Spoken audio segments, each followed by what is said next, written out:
તારીખ 17/9/2010 ચેન્નઈ સ્થળે શ્રીમદ રાજચંદ્ર પત્રાંગ 569 ઉપર શ્રી વિરેન્દ્રભાઈનું પ્રવચન.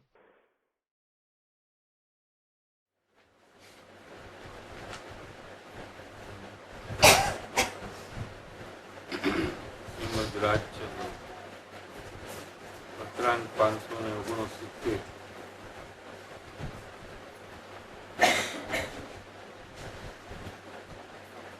સર્વ ક્લેશથી અને સર્વ દુઃખથી મુક્ત થવાનો ઉપાય એક આત્મજ્ઞાન છે. સંસારના જેટલા દુઃખો છે એમાં એક એક દુઃખને ટાળવાનો આપણે પ્રયાસ કરી રહ્યા છીએ. જેમ કે ભૂખ લાગી હોય એવું દુઃખ જ્યારે સુધાનું થાય તો આપણે જમવા બેસી એ દુઃખ ટાળવું છે. તરસ લાગે તો પાણી પીએ છીએ, થાકી ગયા હોય તો આરામ કરીએ છીએ, થાકમાં દુઃખ લાગે છે તો આરામ કરીએ છીએ, ઘણો આરામ કરીએ તો આરામમાં થાક લાગે એટલે ઊભા થઈ જાય છે. ઘરમાં કંટાળો આવે તો બહાર જાય છે, બહારમાં લાંબો સમય કંટાળો આવે તો પાછા ઘરે આવે. પ્રત્યેક જીવ દુઃખને ટાળવાના પ્રયાસમાં લાગેલો છે.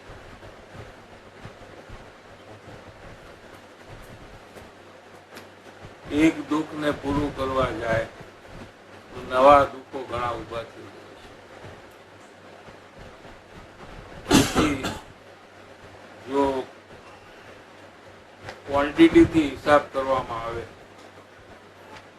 તો દુઃખો જેટલા છે એટલા રહે છે અથવા વધે છે. તરસનું દુઃખ જાય છે તો બહાર જવાનું, ઘરમાં રહેવાનું જે દુઃખ છે એ ચાલુ થાય છે એટલે બહાર જવાનું ગમે છે, એમાં સુખ લાગે છે. એમ એક એક દુઃખ બદલાય પણ નવા નવા દુઃખો ઉત્પન્ન થયા. પણ એવો કોઈ ઉપાય હોવો જોઈએ કે જેનાથી બધાય દુઃખ મટે અને પાછા ઉત્પન્ન ન થાય. એવો જો કોઈ ઉપાય હોય તો એ આપણે ઉપાય ગમે તે ભોગે લેવા તૈયાર થઈ જાય. એવું કંઈક મેજિક હોય, મેજિક વેન્ડ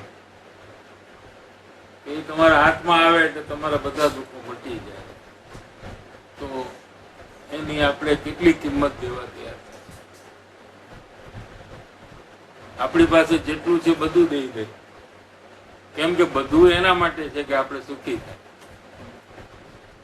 બધું હોવા છતાં જો આપણે દુઃખી થતા હોઈએ તો એ બધું હોવાનું કાંઈ ન હોવા બરાબર છે. જેટલી સંપત્તિ છે આપણી પાસે એ બધી સંપત્તિ આપણા દુઃખ ટાળવા માટે આપણે ભેગી કરીશું. જો આપણું દુઃખ ન ટળતું હોય તો એ સંપત્તિની કઈ કિંમત નથી. એ ખાલી કહેવા માત્ર છે. જેમ બેંકનો કેશિયર છે એ લાખો કરોડો રૂપિયા ગણે આપે ને લે છે, કબાટમાં તિજોરીમાં રાખે છે, પણ એમાંથી 1 રૂપિયો પણ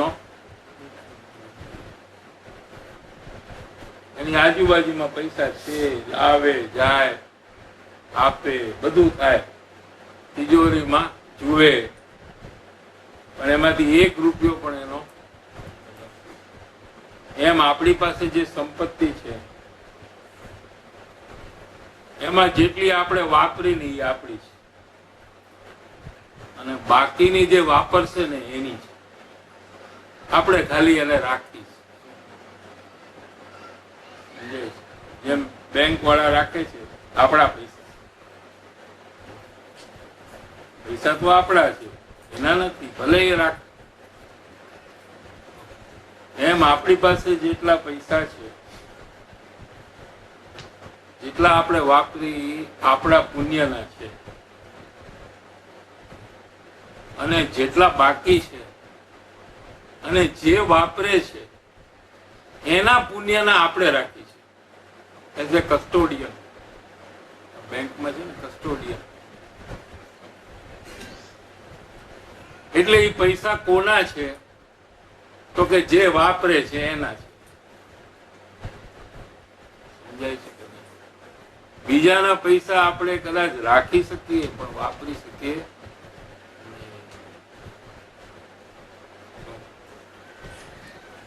તો કોઈ એમ કે આપણે સર્વ દુઃખથી જો બચવાનો કોઈ ઉપાય હોય તો આપણે ગમે તે એની કિંમત દેવા તૈયાર થઈ જાય કે બધા રોગ મટી જાય,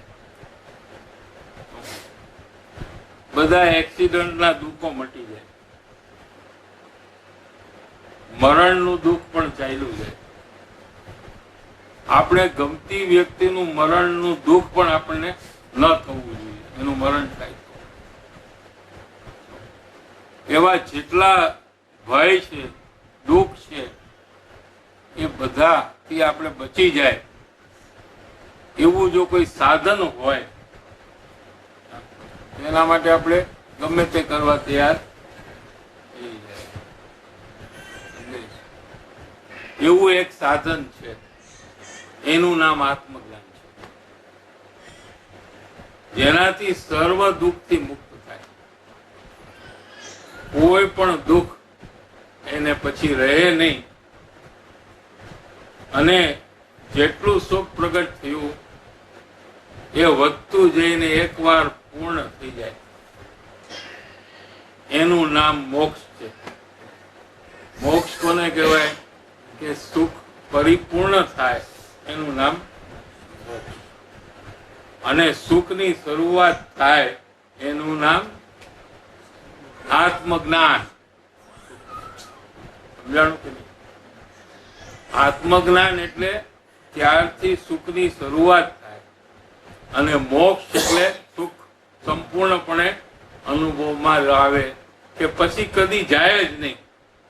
આ સુખની ક્વોલિટી એવી છે કે કદી એકવાર આવે તો પછી કદી જાય. શરીર બદલાય, ભવ બદલાય, પણ એ સુખમાં કઈ ફરક પડે. અહીંયા જો સુખ પ્રગટ થયું, આત્મજ્ઞાન, તો એ સુખ પોતે સાથે લઈને જાય. બીજી કોઈ વસ્તુ તમે સાથે ન લઈ જઈ શકો. અહીંથી બધું છોડીને જવું પડે. એક આત્મજ્ઞાન અને એની સાથે જે સુખનો અનુભવ છે એ આપણી સાથે જ આવે. આપણી સાથે આવે એટલું નહીં, પણ રોજ વધતું જાય આપોઆપ. એવું કાર્ય આપણે કરી શકીએ એવો આપણને મોકો મળ્યો છે. હવે આપણા મહાપુરુષના યોગે આપણને આ મોકો અનંત કાળે મળ્યો છે. એટલે એક જ વાક્યમાં કૃપાળુદેવ એમ કે છે કે જેટલા ક્લેશ છે અને જેટલા દુઃખ છે, કોઈ પણ પ્રકારનું દુઃખ, એનાથી મુક્ત થવાનો ઉપાય એક આત્મજ્ઞાન છે. બીજો કોઈ ઉપાય. આત્મજ્ઞાન વગર કદી સુખ પ્રગટ થતું. ગમે તેટલા પૈસા હોય, આપણે છે ને દુનિયામાં સૌથી પૈસા વાળો બિલ ગેટ્સ કે વોરન બફેટ કે જે હોય, એમ ઘણો પાવર જેનામાં હોય, એમ ગણાય છે કે અમેરિકાને સૌથી પ્રેસિડેન્ટ પાવરફુલ ગણાય. ગમે તેટલો પાવર હોય, ગમે તેટલું નામ હોય સંસારમાં, પણ એનાથી કોઈને સુખ પ્રગટ થતું. કેમ? કે પાવર હોય એને પાવર ચાલ્યા જાય એનો ડર હોય. પૈસા હોય એને પૈસા ચાલ્યા જાય એનો ડર હોય. એનો હોય તો ડર હોય એ કેવી રીતે સુખી હોય? સુખી માણસ ડરતો હોય તો સુખી હોય કે દુખી હોય? ડર એ દુઃખ છે, સુખ નથી. પૈસા હોય તો પૈસા ચાલ્યા જાય, પાવર હોય તો પાવર પણ ચાલ્યો ગયો ને. બધાનો કેટલાય પ્રેસિડેન્ટ બદલાઈ ગયા, પાવરલેસ થઈ ગયા. બિલ ક્લિન્ટન નું શું થયું? જીમી કાર્ટર નું શું થયું? ફોર્ડ નું શું થયું? બધાના પાવર ગયા. એક વાર પાવર હતો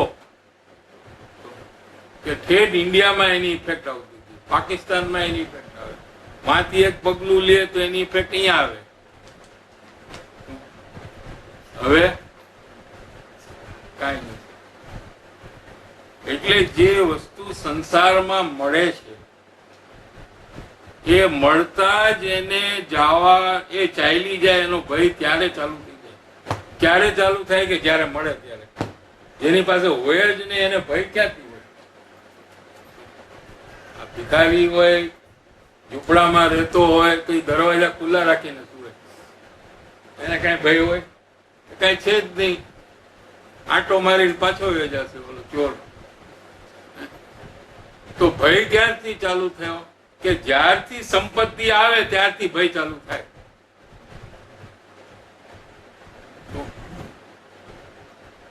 તો હવે સુખનું કારણ છે કે દુઃખનું કારણ છે એ નક્કી તો આપણે કરવું જોઈએ. આપણામાં બુદ્ધિ છે, સમજણ છે, મોટા મોટા ડિસિઝન લઈ શકીએ છીએ આપણે. તો પછી આ નિર્ણય કેમ નથી કરી શકતા આપણે? એક ને એક બે જેવી વાત છે, એમાં કેમ નિર્ણય થતો નથી? આ સુખ એવું છે કે જે સુખ કોઈ પણ પ્રકારના કર્મના ઉદયમાં એમાં કાંઈ વિઘ્ન આવતું નથી, એમાં કાંઈ ઓછપ નથી આવતું. બલકે જેમ જેમ સમય જાય છે એમ એમ એ સુખ વધતું જાય છે. અને વધતું જતું સુખ એકવાર પૂરું થાય છે, એનું નામ મોક્ષ છે. એટલે જેને આત્મજ્ઞાન થાય એનું સિદ્ધાલયમાં રિઝર્વેશન થઈ જાય છે. પછી એ જીવને મોક્ષમાં ન જવું હોય તો પણ એને જવું પડે. આ તો આપણે વિચાર કર્યો છે, એને ન જવું એમ તો બને જ નહીં. આ તે કલ્પના આપણે કરીએ. કે જેણે આત્મજ્ઞાન થાય એનો મોક્ષ નક્કી છે. એને ભવિષ્યમાં પરમ સુખની પ્રાપ્તિ થાય જ. અને તે આત્મજ્ઞાન વિચાર વિના થાય નહીં. વાત સાંભળી લીધી આપણે, એટલે આપણે આત્મજ્ઞાન થઈ જાય એમ નથી. અથવા કોઈ શાસ્ત્ર અભ્યાસ કરે કે શુભભાવ કરે માટે એને આત્મજ્ઞાન થઈ જાય એમ પણ નથી. તો આત્મજ્ઞાનની પ્રાપ્તિનું સાધન શું? કે વિચાર.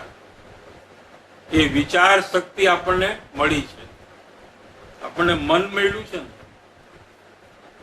5 ઇન્દ્રિય ઉપરાંત આપણને મન મળ્યું છે. આપણને સંગની કહેવાય. શું કહેવાય? જીનવાણી આપણને શું કહે? સંગની જીવ, સંગની પ્રાણી, એટલે મન વાળો. તો એનો લાભ શું? કે મન મળવાથી જીવ પોતાના હિત નો વિચાર કરી શકે કે મારું હિત કેમ થાય. હિત એટલે મને લાભ કેમ થાય અને મને શું કરવાથી નુકસાન થાય, એનું નામ હિત. એનો વિચાર અને નિર્ણય કરવાની શક્તિ જેને મન હોય એને જ હોય. અથવા આપણે જ્યાં સુધી મન છે ત્યાં સુધી આપણે આ કાર્ય કરી શકીએ. સમજાય છે? જ્યારે મન નહીં હોય એવા એકેન્દ્રીયથી પંચેન્દ્રિયના જીવો છે કે જેને મન નથી, એ લોકો આત્મજ્ઞાનની પ્રાપ્તિ કરી ન શકે.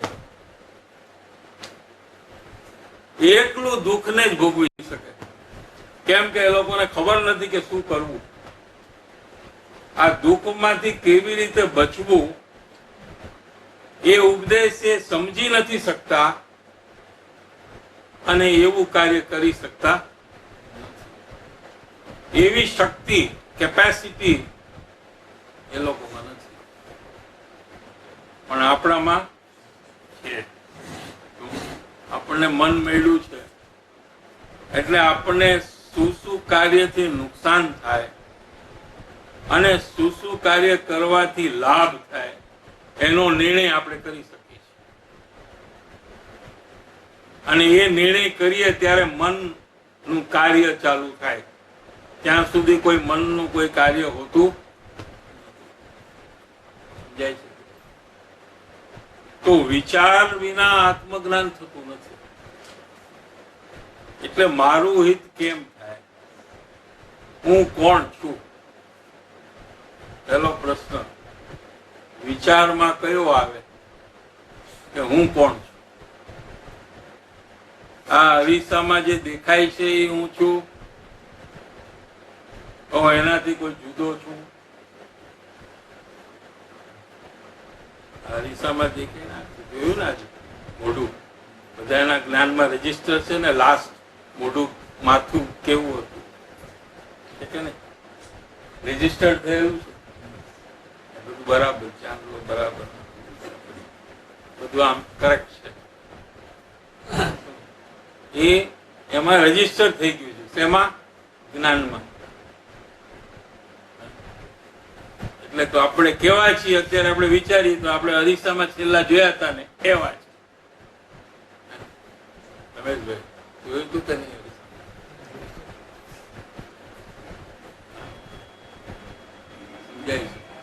તો એ અરીસામાં જે દેખાય છે ઈ હું છું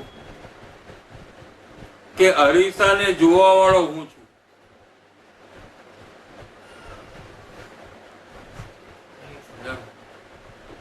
અરીસાને જોવા વાળો હું છું કે અરીસામાં જે દેખાય છે તે હું છું? એમાં જવાબ આપવો પડે. અહીંયા સત્સંગમાં તો પછી બોલો બીજો જવાબ અપાય નહીં. અપાય? તમને આટલું નથી આવડતું, તમારી ઇમ્પ્રેશન ખરાબ. જેવું હૃદયમાં હોય એવો જ જવાબ આપવાનો. કોઈને ઇમ્પ્રેશન કરવા માટે જવાબ નહીં આપવો.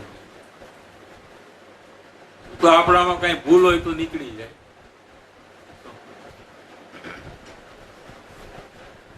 કે વિચાર વિના આત્મજ્ઞાન થાય નહીં.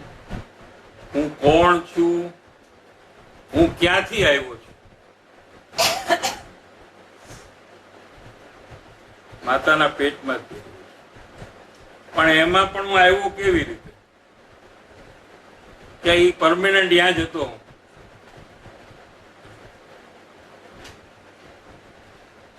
ક્યાંકથી અહીંયા આવ્યો હોય કે નહીં? બે જ છે ને પોઝિશન. એક તો હું ત્યાં જ હતો બસ, અને કા હું ક્યાંકથી ત્યાં આવ્યો.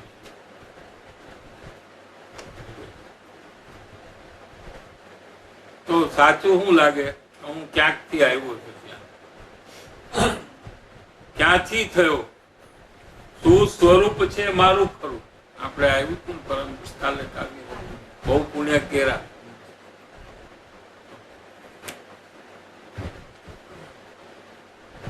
મારું સાચું સ્વરૂપ શું છે? આ મનુષ્ય છે એ હું છું કે આ જીનવાણી કે છે કે તું આત્મા છું એ હું છું કે આ બે નું કોમ્બિનેશન છે એ હું છું? ત્રણ જ છે ઓલ્ટરનેટિવ. તો ઓલ્ટરનેટિવ નથી આપણી પાસે. ટોટલ કેટલા છે? એક હું શરીર છું, બીજું હું જીવ છું, અને ત્રીજું આ બે નું કોમ્બિનેશન વાળું એક વસ્તુ છું, જીવ અને શરીર. આ ત્રણ માંથી હું એક છું. બરાબર છે? ચોથું કઈ હોય તો કેજો, તો પછી એનો બી વિચાર સાથે સાથે કરી લઈએ હમણાં જ. ફોર્થ છે કઈ ઓલ્ટરનેટિવ? આપણે શું ચર્ચા કરી કે મારું સ્વરૂપ ખરું શું છે? મારું સાચું સ્વરૂપ શું છે? હું શરીર વાળો છું કે હું આત્મા છું? હું શરીર છું કે હું આત્મા છું? તો આત્મા શરીરથી અલગ થઈ જાય જ્યારે ક્ષેત્રથી મરણ થાય છે. આપણે બધા જોયું છે ને, બાપ દાદા મા બાપ બધાનું મરણ જોયું છે કે નહીં? તો શરીર તો છે, પણ એને કઈ તકલીફ નથી થતી. આંખ કાઢી નાખ. ડોનેશન, આઈ ડોનેશન કર્યું બાપુજીમાં આપણે કરે આઈ ડોનેશન. આખું લોહી નીકળ્યું. કેટલી તકલીફ થતી હશે. આંખનું ડોનેશન દેવાતું હશે કોઈ દિવસ? કેટલી તકલીફ થાય ખબર છે? લોહી કેટલું નીકળ્યું. ન દેવું જોઈએ ને ડોનેશન? દેવું જોઈએ કે ન દેવું? એમ તકલીફ થાય, લોહી નીકળે ને એને ના તકલીફ થાય. જેને તકલીફ થાય એ ગયા, એ હવે છે નહીં એમાં. જેને સુખ દુઃખ નો અનુભવ થાય એવી જે વસ્તુ છે એ હવે રહી નથી અંદરમાં. એટલે સુખ દુઃખ નો જેને અત્યારે અનુભવ થાય છે એ જીવ છે. અત્યારે આપણે સુખ દુઃખ નો જે અનુભવ થાય છે એ અનુભવ કરનારા શરીર નથી. જેમ મરણ વખતે એ શરીર નહોતું અનુભવ કરનાર, એમ અત્યારે પણ જીવને જ સુખ દુઃખ નો અનુભવ થાય છે. શરીરને સુખ દુઃખ નો અનુભવ થતો જ નથી. કેમ કે શરીર જળ છે. શું છે? આ શું છે? જળ. અને આ મથોડાથી જોરથી મારો તો એને કેટલી તકલીફ થાય? એ ન થાય. તો જળ છે. એને સુખ દુઃખ નો અનુભવ હોય તો કે ન હોય? એને આપણે હથોડાથી મારી તો હિંસા થાય કે ન થાય? બહુ હિંસા કરે. કેટલું આમ દિવાલમાં મારે છે. કે એ જીવ છે જ નહીં, એ તો જળ છે. એને મારવાથી હિંસા કદી થાય? એમ આ જળ છે. ક્યારે મરણ થાય? નહીં, હમણાં, અત્યારે જ.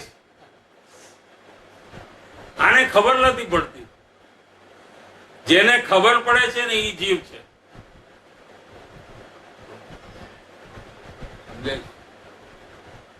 જેને ખબર નથી પડતી ને એ શરીર છે, અને જેને ખબર પડે છે ને એ જીવ છે.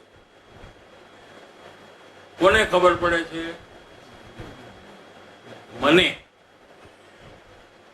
આપણે કહીએ ને, તમને ખબર પડે છે? હા, અમને ખબર પડે છે.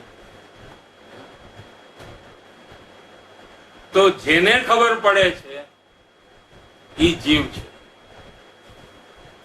સુખ દુઃખ નો અનુભવ કરે છે એ જીવ છે. અને જેને ખબર પડે છે તે, ખબર પડે છે એનો સારો શબ્દ, જેને જ્ઞાન થાય છે તે જીવ છે. જો હવે શાસ્ત્રી શબ્દ આવ્યો. જેને જ્ઞાન થાય છે તે જીવ છે, અથવા જેને ખબર પડે છે તે જીવ છે. શરીરને ખબર પડતી નથી. કેમ કે શરીર તો જળ છે, ચેતન નથી. એટલે એને સુખ દુઃખ નો અનુભવ થતો નથી. સુખ દુઃખ નો અનુભવ જીવને થાય છે. જીવ ન હોય તો શરીરમાં ગમે તે થાય, કાપી નાખો તો એને કઈ સુખ દુઃખ નો અનુભવ થતો. એટલે અત્યારે જ મારું સાચું સ્વરૂપ શું છે કે હું સુખ દુઃખ નો અનુભવ કરી શકું અને જાણી શકું. એ સિવાય બીજા કાર્ય હું કરી શકતો નથી. એ મારું સાચું સ્વરૂપ છે. સ્વરૂપ એટલે શું? સ્વ એટલે પોતાનું રૂપ. પોતાનું રૂપ શું છે? જાણવું, દેખવું એ મારું રૂપ છે. સમજાય છે? અને હવે હું અહીંથી ક્યાં જઈશ? અને આ બધી જે મને વસ્તુઓ મળી છે, પૈસા, શરીર, નામ આદિ, એને મારે રાખવું કે છોડવું? એને રાખવું કે પરિહરવું? પરિહરવું એટલે છોડવું. એ બધા વિચાર જો જીવ કરે તો એને આત્મજ્ઞાન થાય. એને એમાં જ આવે. બીજું શું આવે છે? Next line. ત્યાંથી કયો શું સ્વરૂપ છે મારું કરવું, એના વિચાર વિવેક પૂર્વક શાંત ભાવે જો કર્યા તો સર્વ આત્મિક જ્ઞાનના સિદ્ધાંત તત્વો, આત્મિક જ્ઞાનના સર્વ સિદ્ધાંતો એમાં આવી જાય છે. એનું નામ જ છે ને અમૂલ્ય તત્વ વિચાર. બે લાઈનમાં આત્મજ્ઞાનના સર્વ સિદ્ધાંતો આવી ગયા. એનો વિચાર કરવો જોઈએ, શાંતિથી કરવો જોઈએ, તો આ વાત સમજાય. અને વિચાર જો જીવ કરે તો એને ખ્યાલમાં આવે કે હું તો સદા રહેવા વાળો છું. પેલા બીજું શરીર હતું, હવે મને આ શરીર મળ્યું છે. આના પછી હવે મને બીજું કોઈ શરીર મળશે. પણ હું તો એ શરીરમાં હતો એ જ હું છું જે અત્યારે આ શરીરમાં છે. અને આ શરીરમાં જે છે એ જ આગલા શરીરમાં હું જ રહેવાનો છું. સમજાય છે કે નહીં? તો હું તો સદા રહેવા વાળો છું. મારો તો કદી નાશ થવાનો.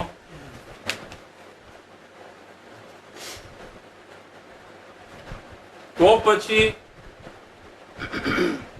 હું દુઃખી કેમ છું? વર્તમાન વર્તમાનમાં હું દુઃખી છું. કેમ દુઃખી છું? કે આવો નિર્ણય મેં નથી કર્યો ને એટલે હું દુઃખી છું.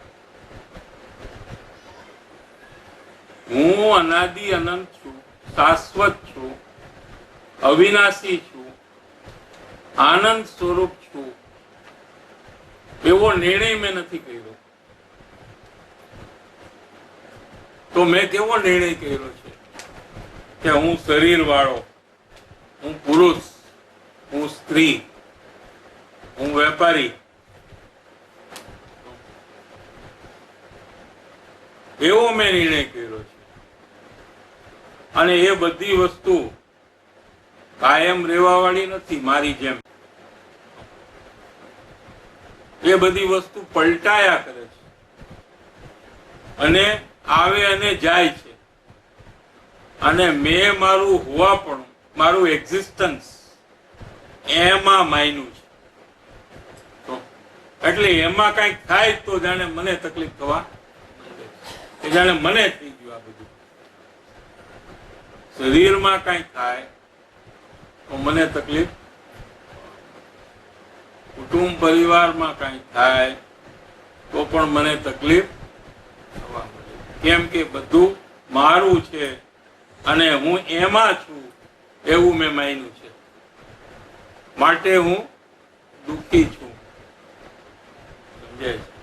એવો વિચાર જો જીવને આવે અને એ શરીર અને બાકીના પદાર્થો જે ક્ષણિક છે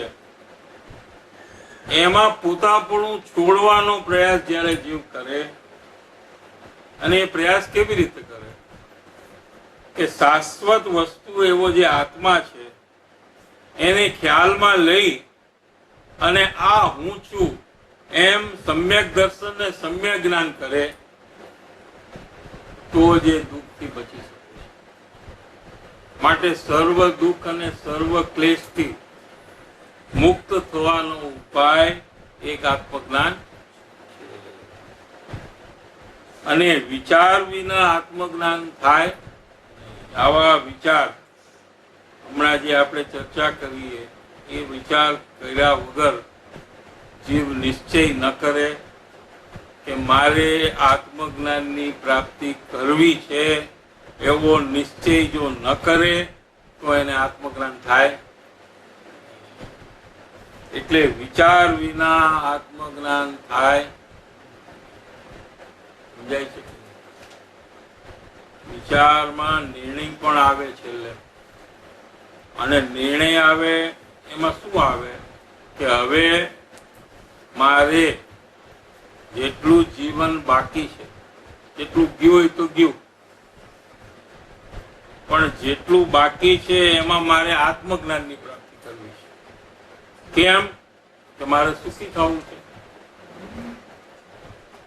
સુખી તો બધાને થવું છે કે નથી થવું? કોને સુખી નથી થવું? એ હાથ ઊંચો કરવાનો. એટલે કોઈ નહીં કરે ને એટલે એવો પ્રશ્ન. હાથ ઊંચો કરવો કોઈ નથી ગમતો ને. ક્લાસરૂમ બધાને સુખી થવું છે. મરીને પણ સુખી થવું.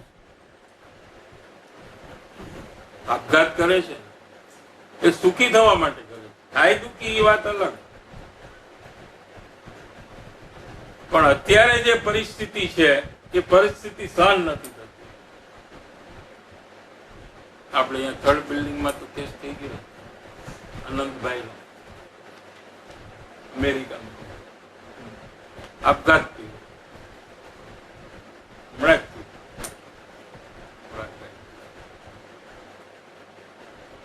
કેમ કે એને જીવવું જે છે એ એને સહન થતું નથી. એમાં દુઃખ, એમાં જે દુઃખ હતું એનું મન છે એ એને એ પરિસ્થિતિને એક્સેપ્ટ નહોતું કરી શકતું. એટલે મનની તાકાતની બહાર જયારે ગયું દુઃખ, ત્યારે એને આપઘાત કરી લીધો. કેમ કે દુઃખમાંથી એને મુક્ત થવું હતું. એને એવો ઉપાય શોધ્યો. પણ કઈ આપઘાત કરવાથી કઈ સુખી થવાતું નથી એવી સમજણ એને નહોતી. પણ એમાંથી શું ફલિત થાય છે કે જીવ ગમે તે ભોગે સુખી થવા માટે પ્રયાસ કરે છે. એને જેવું સમજાય એવો એ પ્રયાસ કરે છે. વિચાર વિના આત્મજ્ઞાન થાય નહીં. હવે આ બધો જે વિચાર છે એ આપણને થયો નથી. જે આજે આપણે કર્યો વિચાર સમજાય છે. એ પહેલા આપણે આવો વિચાર કર્યો નહોતો. એનું કારણ શું? કે અસત્સંગ અને અસત પ્રસંગથી જીવનું વિચાર બળ પ્રવર્તતું નથી. એને આવો વિચાર આવતો નથી. એનું કારણ શું? કે અસત્સંગથી ઘેરાયેલો છે. સત્સંગ એટલે આત્મકલ્યાણ કરવા વાળા જીવો નો સમાગમ. એમાં વિચારની આપ-લે કરવી, એનું નામ સત્સંગ છે. અને જ્ઞાનીનો જે સમાગમ કરવો ધર્મ લાભ હેતુએ, એને પરમ સત્સંગ કહેવામાં આવે છે. આના સિવાય બીજા કોઈનો પણ સંગ છે એ બધો અસત્સંગમાં જાય છે. પછી ભલે કુટુંબનો હોય કે સમાજનો હોય કે આડોશી પાડોશીનો હોય, એ બધું જ અસત્સંગમાં જાય છે. અને એ અસત્સંગમાં જીવ એવો હોવાઈ જાય છે, એનો સમય એટલો બધો એમાં નીકળી જાય છે કે એને આત્મવિચાર જ આવતો નથી. કારણ કે એ જે સંઘ છે એમાં બધા આત્મા સિવાય બધી વાતો કરતા હોય. શું કરતા હોય? વાતો તો બધા કરતા હોય બરોબર, કલાકો. પણ આત્મા સિવાયની વાત એટલે પૈસા, ફરવું, ખાવું, પહેરવું, ઓઢવું, એ જ બધી વાતો ત્યાં ચાલે. સમજાય છે? અને જીવને આની રુચિ અનાદિકાળની છે એની. કારણ કે ટ્રેવલિંગ બહુ કર્યું છે ને, ચારેય ગતિમાં ટ્રેવલિંગ કરીને આવ્યું છે. અને બહુ મજા આવે ટ્રેવલિંગ કરવામાં. હાલો ટ્રેવલિંગ કરી, ક્યાંક જાય આપણે, તું આખો દી ઘરમાં રહેવાનું, હાલો ક્યાંક ફરવા જાય, બધું નવું નવું જોઈએ. બધે જઈ આવ્યો છે ભૂતકાળમાં, પણ પછી વળી પાછું એને મન થાય છે ચાલો આંટો મારી આવો. ટ્રેવલિંગ કરે છે બધે. એટલે એવી બધી વાતો જીવને પહેલેથી જ ગમે છે, અને ત્યાં એ જ વાતો ચાલતી હોય. એટલે એ જીવને એની અસર થવા માંડે છે. શું થાય છે? એની ઇમ્પેક્ટ આવે છે. એટલે એ પોતાનું જીવન પણ બદલી નાખે છે. એના જેવું પોતે કરવા મંડી જાય. શું કરે? પોતાના જીવનમાં પણ એ પ્રકારના ફેરફાર કરવા મંડી જાય. એનું નામ અસરમાં આવું. આપણે કહેવત છે ને, જેવી સોબત તેવી અસર. જેની સાથે રીએ એના જેવો થઈ જાય ધીરે ધીરે. સ્ટાર્ટિંગમાં નહીં. સ્ટાર્ટિંગમાં તો ઓલાને બદલવાનો પ્રયાસ કરે કે જો આઈ એમ ગ્રેટ, યુ બેટર અન્ડરસ્ટેન્ડ. પણ થોડો ટાઈમ જાય તો એના જેવો એ થઈ જાય. એને ખબર જ ન પડે કે ક્યારે એ ચેન્જ થઈ ગયો. આ સત્સંગની અસર છે. અને એને કારણે જીવને આત્માનો, આત્મ પ્રાપ્તિનો વિચાર પણ આવતો નથી.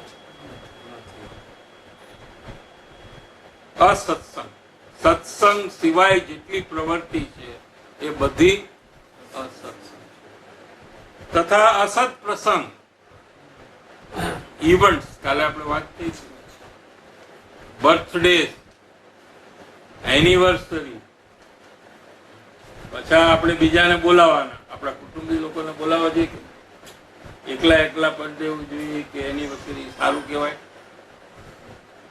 પછી લોકો આપણને બોલાવે, આપણે એને બોલાવી, એ આપણે એટલે આખા વર્ષમાં કેટલાય પ્રોગ્રામ આના જાય. કોક ના કોક નો બર્થડે હોય, કોઈ કઈ કેતું હતું, અવાજ આવતું કે આ મહિનામાં ઘણાના બર્થડે છે, તારીખ કઈક આપતા હતા. હવે મારો વાક નથી, તમે ધીમેથી ન બોલો તો અમે શું કરીએ? કાન તો દરવાજા વગરનું એટલે ખુલ્લું જ હોય ભાઈ. ગમે ત્યાં હોય તમે જોરથી બોલો તો સંભળાય ને, શું કરવું? આંખ હોય તો બંધ કરી દેવાય. કાન નું શું કરવું? તો સંભળાય. એટલે એક પછી એક સેલિબ્રેશન. પછી શું આમાં આપણે સેલિબ્રેશનમાં શું કરવાનું હોય? ગિફ્ટ. એમને ખાલી હાથે જાય સારું લાગે? પછી ઓલા યાદ રાખીને એટલી ગિફ્ટ કે એનાથી વધારે એને આપવી જોઈએ. અને જો ઓછી આપી તો આને યાદ તો હોય જ. ચાલુ મેં 500 રૂપિયાનું આપ્યું હતું અને આ આપે છે 200 રૂપિયાની મને વસ્તુ, તો એ નથી ગમતી, નકામી પડી છે, કોકની આવેલી, એ મને આપે છે. ખબર હોય કે નહીં? આ યાદ ન રહી. કાલના સત્સંગમાં શું એવું યાદ ન રહી, પણ આપણા બર્થડે કે એનિવર્સરીમાં આપણે જે ગિફ્ટ આવી છે એની કેટલી વેલ્યુ છે બધાને યાદ છે કે નથી યાદ? પણ કે આ યાદ નથી, બહુ અઘરું છે. ઓલું યાદ રહે બધાને, અને યાદ રાખવું જ પડે. કારણ કે તમે 500 ની લઈને બેસો અને કે હું ભૂલી ગયો તો તમે શું આપ્યું તો એને ફોન કરે, લખવું પડે. એ તો લગનમાં, કારણ કે બહુ ટાઈમ લાગે. પછી એને ફોન કરીને પૂછાય નહીં કે ભાઈ ભૂલી ગયા છીએ તો તમે શું આપ્યું તું, જરા યાદ તો કરાવો. એટલે પરાણે યાદ રાખવું પડે. કેમ કે સંબંધ સાચવા છે આપણે. આવા બધા પ્રસંગો હવે ઘણા થઈ ગયા.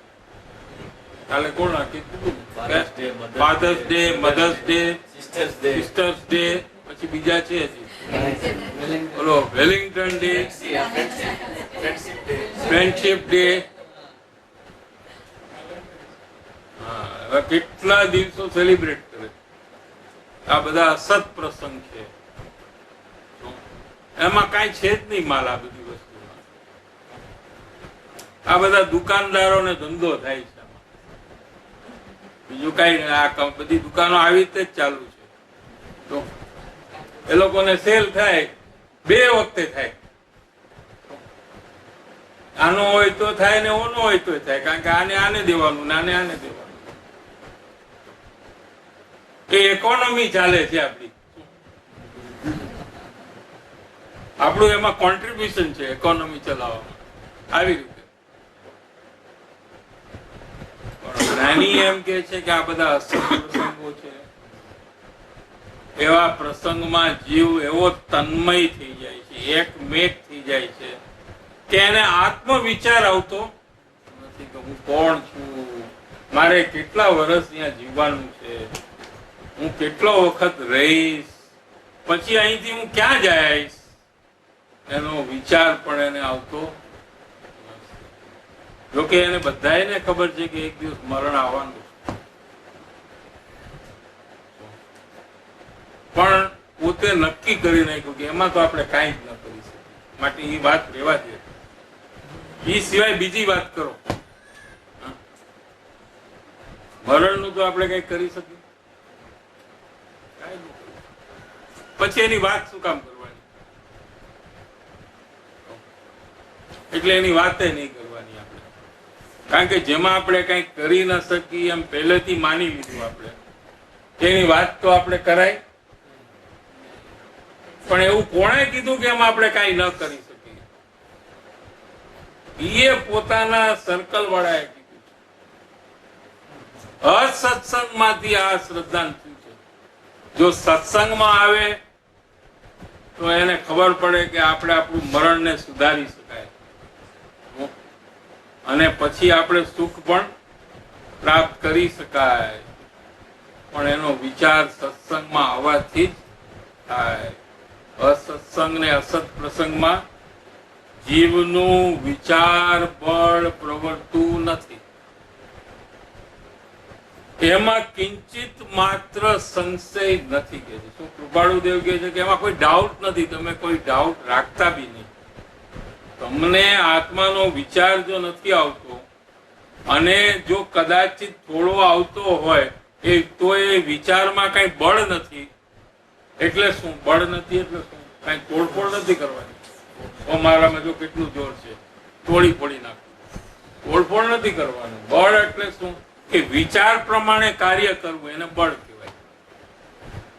વિચારમાં જે નિર્ણય થયો તે અનુસાર કાર્ય કરવું એને બળ કહેવાય. બાકી આપણે તો કેટલા વિચાર કરી છે તો આખા દિવસમાં શું છે કે મારે માર્કેટમાં જવું છે, પછી મારે શોપિંગમાં પણ જવાનું છે, પછી મારે નાસ્તો લેવા પણ જવાનું છે, પછી મારે બાજુવાળાને આ વસ્તુ દેવા પણ જવાનું છે. એમ 5-10 વસ્તુનો આપણે વિચાર કરીએ, પણ એમાંથી કઈ વસ્તુ કરીએ આપણે કે જેમાં વિચાર બળ હોય ને એ કામ કરીએ. બાકીના ખાલી વિચાર એમ ને એમ વીએ. આખા દિવસમાં કેટલા વિચાર કરે? બાજુવાળો કે કેમ તમે આવ્યા નહીં? મને વિચાર તો આવ્યો હતો, પણ શું છે આવું બધું હતું ને આ બધા આવી ગયા ને મહેમાન, તો હું ક્યાંથી આવી શકું? પણ એના વિચારમાં બળ નથી.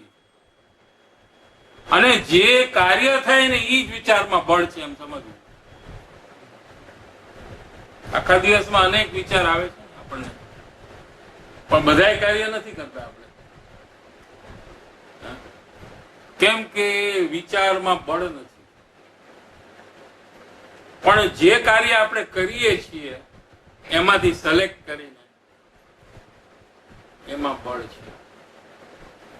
આથી બળ સમજવું હોય તો આવી રીતે સમજી. તેમ આત્મકલ્યાણ કરવાનું કાર્ય નો વિચાર આપણને સત્સંગથી આવે તે આપણે આત્મજ્ઞાનની પ્રાપ્તિ કરવી જોઈએ. અમે ક્યાં ના પડી? આત્મજ્ઞાન અમારે પ્રાપ્ત કરવું છે કે હા, એટલે તો આવી છે. અમે શું આવા બધા પ્રશ્ન પૂછો છો? કેમ કે આપણે પૂછી તો બાજુ આમ આપણે એટલે અમે શું કામ આવી? પણ એ વિચારમાં બળ નથી એને, એટલે એ વિચાર અનુસાર આત્મજ્ઞાનની પ્રાપ્તિનું કાર્ય કરતો નથી. તો એ બળ કેમ નથી? કે બળ એનું ખતમ થઈ ગયું છે. અસત્સંગ અને અસત પ્રસંગને કારણે એનું બળ પ્રગટ થતું. કાલે આટલું તો આપણે થઈ ગયું, ફરીથી આપણે જોઈ ગયા. આરમ પરિગ્રહનું, આરમ અને પરિગ્રહ. પરિગ્રહ તો આપણે ખબર છે ને, આપણો પરિગ્રહ. આરમ એટલે શો, પોમ્પ એન્ડ શો. આપણે શો ઓફ કરી બધું આવે કોઈ મહેમાન તો પછી ઘર પહેલેથી આપણે ઠીકઠાક કરીએ, બધું બરાબર. એને બી કઈ ખરાબ વસ્તુ હોય તો આપણી દેખાવી, બધું આમ સેટિંગ કરીને જેટલું બેસ્ટ થાય એટલું કરી નાખીએ આપણે એમાં ને એમાં. એવી આપણે એક શો કરવાની, બીજાને ઇમ્પ્રેસ કરવાની અંદરમાં એક પ્રકારનો આપણને ભાવ હોય છે. તે વધતો જાય તો વધારે પડતા શોમાં આપણે આવી જઈએ છીએ. એને આરમ અને પરિગ્રહ. પરિગ્રહ એટલે બધી સામગ્રીઓ વધારી આપણી પાસે, બધી વધારે હોય. કપડા વધારે, જોડા વધારે, ચપ્પલ વધારે. એક બાથરૂમમાં જવા માટે, એક ઘરમાં, એક નીચે જવા માટે, એક પિક્ચરમાં જવા માટે, એક લગ્ન માટે. એમ બધી વસ્તુમાં લઈ લેવા. એક દાખલો જ ખાલી આવ્યો, બાકી બીજું બધું આપણે સમજી લેવાનું.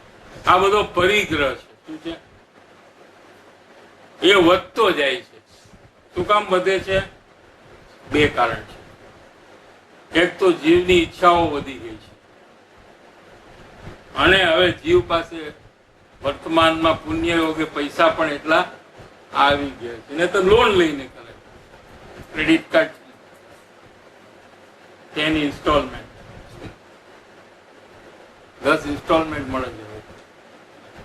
ગમે તે લઈ શકો તમે. આજે ઈચ્છાઓ છે અને પૈસા પણ છે એટલે અને સત્સંગમાં બીજાને જોવે છે કે એ લોકો લે છે એટલે એને લેવાનું મન થયા વગર તું એટલે એક લે એટલે બીજો લે અને બીજો લે એટલે ત્રીજો લે એમ કરીને એ બધાને એની ઇફેક્ટ આવે છે. એટલે આરંભ અને પરિગ્રહ ઘણો વધી ગયો છે. અત્યારે આજથી 25-30 વર્ષ પહેલા નું જો આપણે કમ્પેર કરીએ તો અત્યારે ઘણું બધું વધી ગયું છે. પેલા તો એક સ્કૂટર હતું તો આમ ગણાતું કે 30-40 વર્ષ પહેલા આમ સ્કૂટરમાં જાય એટલે આમ ગાડીમાં જવું શું કે હવે સ્કૂટરમાં જવાય જ નહીં. હવે તો 800 માં ન જવાય. કોઈ 800 માં જવા ત્યાં હવે તો એક ગાડી હોય એ નથી ચાલતું. 2, 3, 4 ગાડી હોવી જોઈએ. આજથી 30-40 વર્ષ પહેલા કોઈની પાસે 3-4 ગાડી હોય તો આપણે શું માનીએ એના માટે? આજે સાવ સાધારણ થઈ ગયું છે.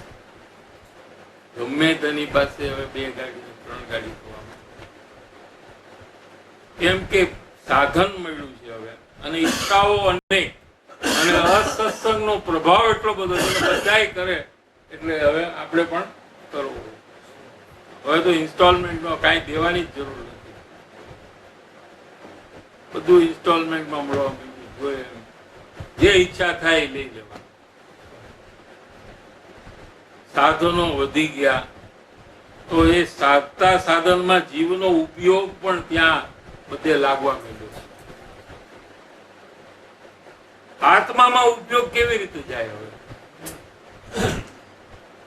એટલે આરંભ પરિગ્રહ જે છે એનું અલ્પત્વ કરવાથી, અલ્પત્વ કરવું એટલે ઘટાડવું એમ વ્યવહારથી કહેવામાં આવે છે.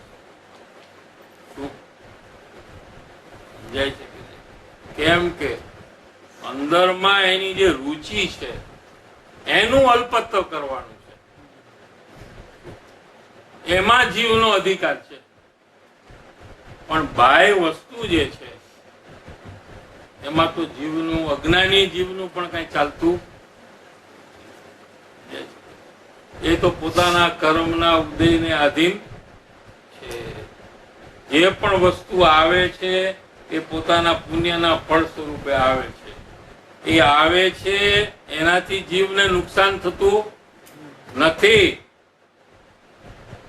પણ એમાં જે એનો લગાવ છે, એનો જે પ્રેમ છે, એનાથી જીવને નુકસાન થાય છે. એનું અલ્પત્વ કરવું. સમજાય છે? આરંભ પરિગ્રહનું અલ્પત્વ કરવાથી અસત પ્રસંગનું બળ ઘટે છે. અસત પ્રસંગની જે વાત કરી ને, ઇવેન્ટ્સ બધાની,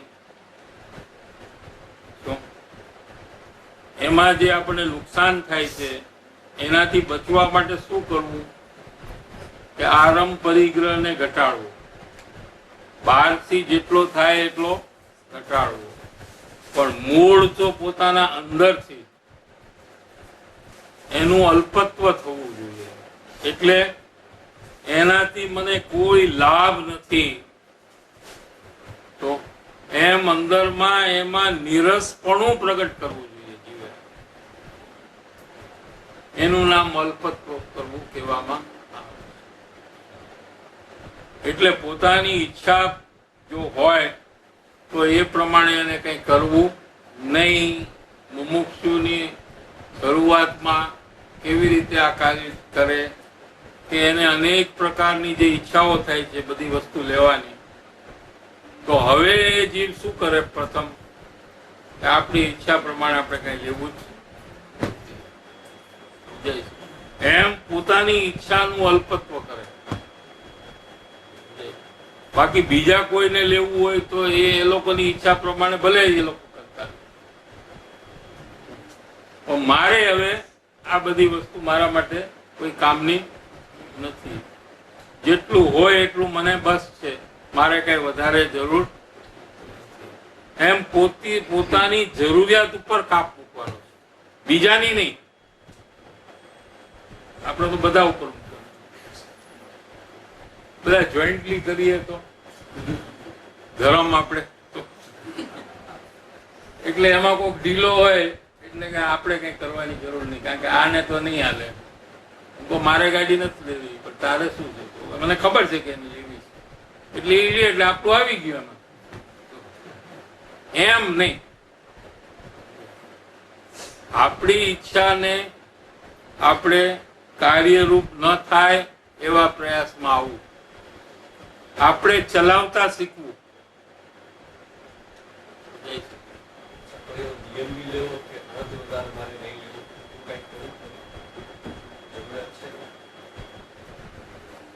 હા, એ લેવાય, પણ એ કઈ નિયમ નથી.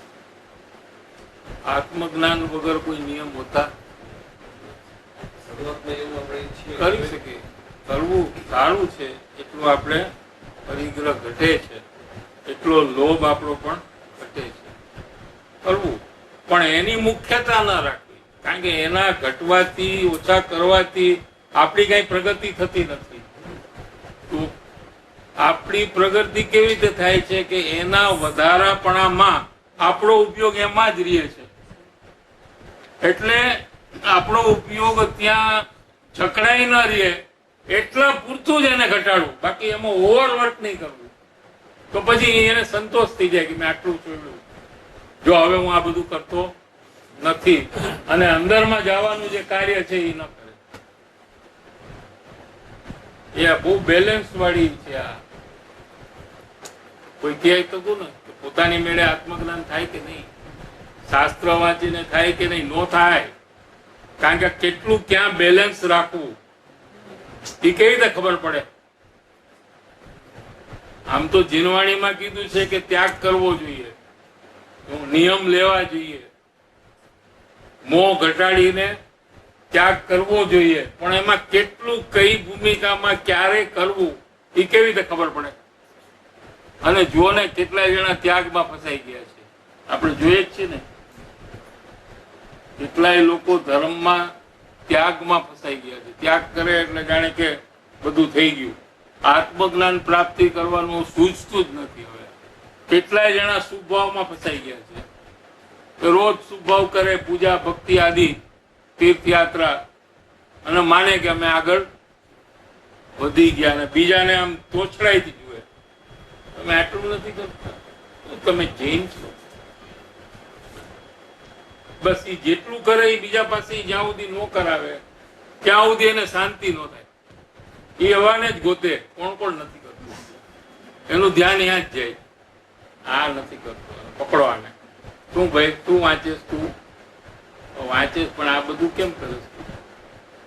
આવું બધું કરાતા હશે કોઈ દિવસ, ત્યારે એને શાંતિ થાય. ઓલો કે ના ના મારી ભૂલ છે, બોલ હું કઈક કરું છું. એટલે જે ક્રિયાઓ જીવ કરે છે એનું એને અભિમાન થયા વગર રહેતું નથી. એટલે ઈ બીજાને બતાવ્યા જ કરતો હોય, પબ્લિસિટી પેલી કરે, બધાને ખબર પડવી જોઈએ કે મેં આ કર્યું છે. કરે કે નહીં? કોઈ ગુપ્ત રીતે ધાર્મિક પ્રવૃત્તિ કરે છે, કોઈને ખબર ન પડે એમ ઉપવાસ કરે, બધાને ખબર પડે, મતલબ પાછી પ્રભાવ ના કરે એટલે આખા ગામને ખબર પડે. સમજાય? 12માં ઓલું બાંધ્યું છે ને આપણે, આમે 12માં હતું ને અમારે હતું, બધાને ખબર પડે કે અમે આ ધર્મ કર્યો.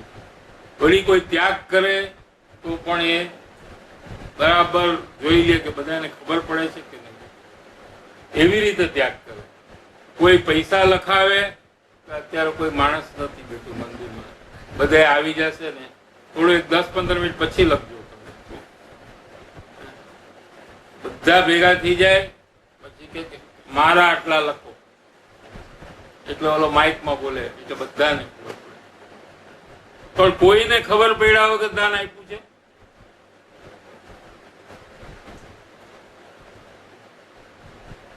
એટલે શુભ ક્રિયા જે છે આપણે જે પણ કરીએ એ કોઈને ખબર ન પડવી જોઈએ એવી રીતે કરવી જોઈએ. અને પાપ જે આપણે કરીએ છીએ બધાને ખબર પડી જાય કરવું જોઈએ, જો ધર્મમાં આગળ વધવું હોય તો. ખોટું કર્યું હોય તો બધાને બોલાવી ન આવે તો ફોન કરીને મોબાઈલમાં see I have done this wrong today એમ બધાને કેવું જોઈએ. અને સારું કઈ કરીએ તો કોઈને ખબર ન પડે એવી રીતે કરવું, તો જ આપણને અભિમાન થાય નહીં ને આપણે આગળ વધી શકીએ. પણ આપણે એનાથી ઉલટું કરીએ છીએ. સારું કરીએ તો બધાને ખબર પડે એવી રીતે કરીએ. આપણે ડાયરેક્ટલી ન કહીએ તો એવો માણસની સાથે ફ્રેન્ડશીપ રાખી કે જે બધાને કહીએ, પછી એનું આપણે ધ્યાન રાખી દઈએ. સમજાણો? એવો હોય ને, બધા એવા ઘણા મળી જાય આપણને. હે બસ એનું કામ જ એ છે, તમને ખબર છે આને આમ કહ્યું, આને આમ કહ્યું, આને આમ કહ્યું, પછી એને આપણે સંભાળી લેવાનું. અને આપણે કઈક ખોટું કરતા હોઈએ એટલે ક્યાંથી આવો છો, પિક્ચર માંથી આવતા હોય, ના ના હું તો હમણાં બાજીમાં જરા એ આપણે છુપાવ્યું. અને મંદિરમાંથી આવતા હોય તો બોલો પૂછે નહીં તો ઉભા રહી કેમ તમે ક્યાંથી આવો છો, એને આપણે પૂછવાનું. એ આપણને ન પૂછે એટલે આપણે શું કરવાનું, કેમ કઈ ક્યાંથી આવો છો અત્યારે આ ટાઈમે? તો હું તો છે ને ઓફિસે ગયો હતો ને હમણાં આવ્યો. પછી 1 સેકન્ડ રાહ જોવાની, એટલે પૂછવાનો તમે? હું તો મંદિરે, તો રોજ મંદિરે જાઉં. આ ટાઈમમાં તમને નથી ખબર? નથી ખબર. આ ટાઈમ તો કાયમ મંદિરમાં જવું. એટલે સારું જે કરીએ આપણે બધાને ન ખબર પડે એમાં આપણને મજા આવતી નથી. આ તો ધર્મ છે એ ગુપ્ત રીતે કરવાનો માર્ગ છે, તો જ આ જીવ એમાં આગળ વધી શકે.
જે મનુષ્યને આ જીવ જ્ઞાની પુરુષને ઓળખ્યા તથા તે મહાભાગ્યનો આશ્રય કર્યો, જે પુરુષના આશ્રય અનેક પ્રકારના મિથ્યા આગ્રહાદિની બંધતા થઈ, તે પુરુષને આશ્રય આ દેહ છૂટે એ જ સાર્થક છે. જન્મ જરા મરણ આદિ નાશ કરવા વાળો આત્મજ્ઞાન જેમને વિશે વર્તે છે, તે પુરુષનો આશ્રય જ જીવને જન્મ જરા મરણ આદિનો નાશ કરે છે. કેમ કે તે યથાસંભવ ઉપાય છે. સંયોગ સંબંધી આ દેહ પ્રત્યે આ જીવને જે પ્રારબ્ધ હશે તે વ્યતીત થયો તે દેહનો પ્રસંગ નિવૃત્ત થશે. તેનું ગમે ત્યારે